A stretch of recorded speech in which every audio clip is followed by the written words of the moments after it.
ಗುರು ಎಲ್ರಿಗೂ ನಮಸ್ಕಾರ. ನಿನ್ನೆ ಒಂದು ಇನ್ಸಿಡೆಂಟ್ ಆಯಿತು. ಯಾವ ಥರ ಇನ್ಸಿಡೆಂಟ್ ಅಂದರೆ ಅದು ನನ್ನ ಲೈಫಲ್ಲೇ ಮರೆಯೋಕ್ಕಾಗಲ್ಲ. ಒಂದು 11:15ಗೆ ಒಂದು ATMಗೆ ಹೋಗಿ ಅಮೌಂಟ್ ಡ್ರಾ ಮಾಡ್ಕೊಂಡು ಬಂದೆ.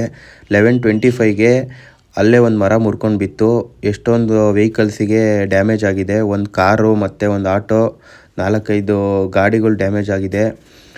ಅದೃಷ್ಟ ಯಾರಿಗೂ ಏನೂ ಆಗಿಲ್ಲ. ಆದರೆ ಇದು BBMP ಮತ್ತು ಸರ್ಕಾರ ಗಮನಕ್ಕೆ ಬರಲೇಬೇಕು. ದಯವಿಟ್ಟು ಈ ಹಳೆ ಮರ, ಕ್ರಾಕ್ ಬಂದಿರೋ ಮರ ಎಲ್ಲ ಕಟ್ ಮಾಡಬೇಕು ಅಂತ ನಾನು BBMP ಮನವಿ ಮಾಡ್ಕೊತೀನಿ. ಈ ಇನ್ಸಿಡೆಂಟಲ್ಲಿ ಒಬ್ಬರು ಗೊಳೋ ಅಂತ ಅಳ್ತಾ ಇದ್ರು. ಅಲ್ಲಿ ನಾನು ಹೋಗಿ ಕೇಳಿದ್ಕೆ ಏನಕ್ಕೆ ಅಳ್ತಾ ಇದ್ದೀರಾ ಅಂತ. ಅವರು ಇನ್ಸೂರೆನ್ಸ್ ಲ್ಯಾಪ್ಸ್ ಆಗಿದೆ ಅಂತ ಹೇಳಿದ್ರು. ಇನ್ಸೂರೆನ್ಸ್ ಇದ್ದಿದ್ದರೆ ಅರ್ಧ ಅಮೌಂಟ್ ಆದರೂ ಸೇವ್ ಆಗಿರೋದು. ಇವಾಗ ಗೌರ್ಮೆಂಟ್ ಅವರು ಕೊಡಲ್ಲ, BBMP ಅವರು ಕೊಡಲ್ಲ, ಯಾರೂ ಕೊಡಲ್ಲ. ನಾವೇ ಫುಲ್ ಅಮೌಂಟ್ ಪೇ ಮಾಡಬೇಕು. ಇದರಿಂದ ನಾನು ಹೇಳೋದೇನೆಂದರೆ ಇನ್ಸೂರೆನ್ಸು ಕರೆಕ್ಟ್ ಟೈಮ್ಗೆ ಪೇ ಮಾಡಿ.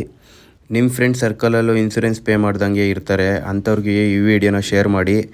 ಗಾಡಿಗೊಂದು ಇನ್ಸೂರೆನ್ಸು, ಬಾಡಿಗೊಂದು ಇನ್ಸೂರೆನ್ಸ್ ಮಾಡಿಸ್ಕೊಳ್ಳಿ ದಯವಿಟ್ಟು. ಯಾವಾಗ ಯಾರಿಗೆ ಏನಾಗುತ್ತೆ ಅಂತ ಯಾರಿಗೂ ಗೊತ್ತಿಲ್ಲ. ಇದ್ದಕ್ಕಿದ್ದಂತೆ ಬಿದ್ದಿರೋ ಮರ ಇದು.